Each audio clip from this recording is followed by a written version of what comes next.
মিথুন রাশির এপ্রিল 2026 সর্বক্ষেত্রে উন্নতির জোয়ার বইবে। মিথুন রাশি 12টি রাশির মধ্যে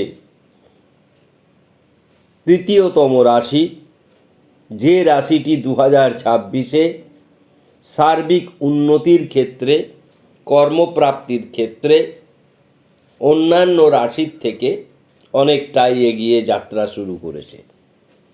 আমরা যখন মিথুন রাশির এপ্রিল 2026 বলছি, তখন গোচরে চোখ রাখলেই বুঝতে পারা যাবে যে মিথুন রাশির সুযোগ সুবিধা, উন্নতি এগুলি অত্যন্ত ভালো অবস্থায় পৌঁছাবে। আসুন আমরা গোচরে দেখি। গোচর অর্থাৎ বর্তমানে গ্রহরা কে কোথায় কিভাবে রয়েছে। আমরা যদি প্রথমেই দেখি লগ্নভাবে, তাহলে দেখব সেক্ষেত্রে বৃহস্পতি মতন দেবগুরু বৃহস্পতি রয়েছে এবং ডাইরেক্ট। ধন স্থানে কোনো গ্রহ নেই।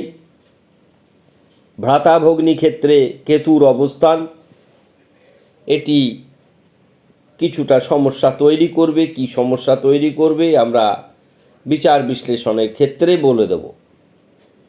চতুর্থ, মা বাবার ক্ষেত্রে কোনো গ্রহ নেই। শিক্ষাক্ষেত্রে, সন্তান ক্ষেত্রে কোনো গ্রহ নেই। ষষ্ঠে চন্দ্র, সপ্তমে গ্রহ নেই, অষ্টমে গ্রহ নেই। ভাগ্যে বুধ, কার ঘরে? কুম্ভ রাশিতে। আবার সেখানেই রাহু সবচাইতে শুভ ফলদায়ক গ্রহ। বুধ রাহু একে অপরের বন্ধু, কিন্তু বুধ রাহু একত্রে থাকলে কিছুটা ভুল সিদ্ধান্ত গ্রহণ করে। কিন্তু বুধ রাহু ভাগ্যে অত্যন্ত শুভ ফলদায়ক, একথা অনস্বীকার্য। কর্মে শনিদেব নিজে রয়েছেন।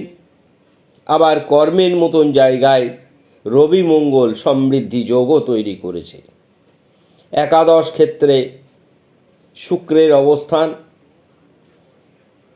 শুক্র আমাদের সুখ স্বাচ্ছন্দ্য, দাম্পত্য জীবন যেমন সুখের করে, অর্থ মান যশ প্রতিপত্তি এই সমস্ত শুক্রের হাতে। দ্বাদশ ক্ষেত্রে কোনো গ্রহ নেই, অর্থাৎ সাজানো ঘুটি। এবার আমরা বিচার বিশ্লেষণে আসব। শরীর মন অত্যন্ত শুভ বৃহস্পতি থাকার কারণে। ধন স্থান অতি শুভ। ভ্রাতাভগ্নী নিয়ে কিছুটা দুশ্চিন্তা হবে। মা বাবার শরীর ভালো যাবে। শিক্ষা শুভ, সন্তান শুভ, গুপ্ত শত্রু হ্রাস পাবে। প্রেম বিবাহ দাম্পত্য অধিপতি বৃহস্পতি লগ্নভাবে থাকায় সেটি স্বামী স্ত্রীর মধ্যে সম্পর্ক, বা যারা এখনও বিয়ে করেননি কিন্তু প্রেম ভালোবাসার মধ্যে রয়েছেন তাদের ক্ষেত্রেও এটা শুভ ফলদায়ক। অষ্টম ক্ষেত্রে কোনোই গ্রহ নেই। অষ্টম স্থানে কোনো গ্রহ না থাকা অত্যন্ত ভালো, বিশেষত পাপ গ্রহ। সুতরাং দুর্ঘটনাজনিত কোনো সমস্যা এক্ষেত্রে ঘটবে না, বা ভয়ঙ্কর কোনো রোগ ব্যাধিও হওয়ার সম্ভাবনা নেই। যা কিছুই হোক না কেন, সাধারণ ছোটোখাটো রোগ ব্যাধি। ভাগ্য সত্যিকারেরই চমকাবে। ভাগ্যে বুধ রয়েছে। বুধ রাহুর মতন সংযোগ। রাহু নবম স্থানে শুভ ফলদায়ক, বুধ শুভ ফলদায়ক। বুধ রাহু একত্রে শক্তিশালী একটি শুভ যোগও তৈরি করেছে। যদিও বুধ রাহু একত্রে থাকলে কিছুটা ভুল সিদ্ধান্ত গ্রহণ করে। এই বুধ রাহু আবার রাজযোগও তৈরি করে। কীরকম?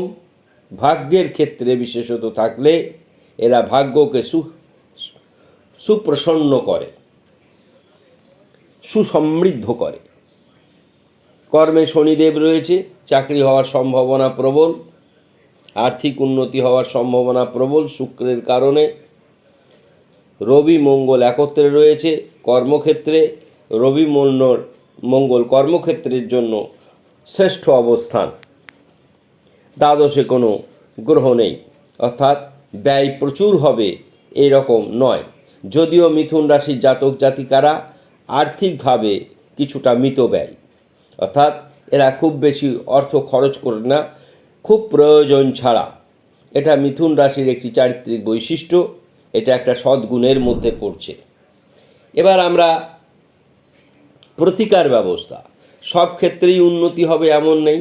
যেমন ভাই বোনের ক্ষেত্রে কিছুটা সমস্যা দেখা দিচ্ছে। আবার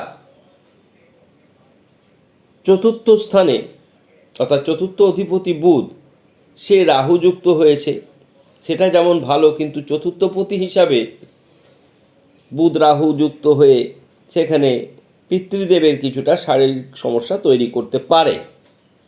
তাই চাকরি পাওয়ার উন্নতির ক্ষেত্রে এগুলি খুব মাইল্ড সমস্যা, তার প্রতিকারে আমরা যাচ্ছি না। কর্মপ্রাপ্তির সম্ভাবনা প্রবল, তাই কর্মপ্রাপ্তির জন্য মিথুন রাশির জাতক জাতিকাদের অতি অবশ্যই ম্যাকালাইট শাম্বকমণি পরিধান করতে বলা হচ্ছে।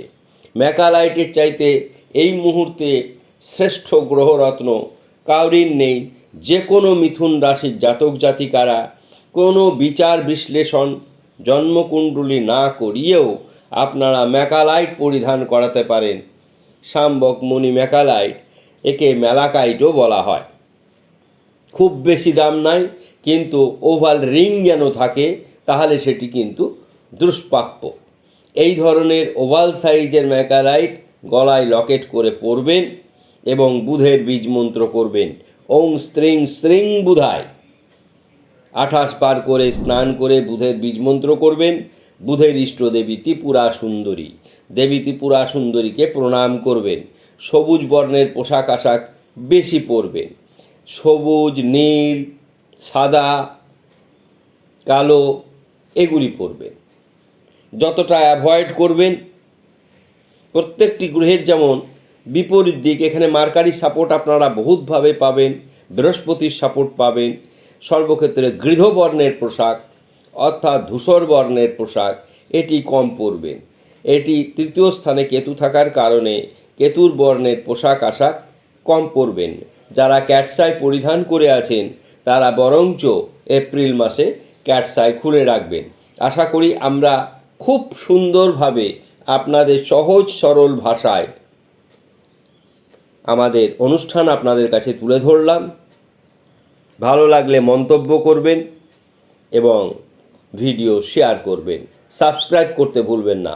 সকলে ভালো থাকুন। মিথুন রাশির জাতক জাতিকারা সকলে ভালো থাকুন। ধন্যবাদ।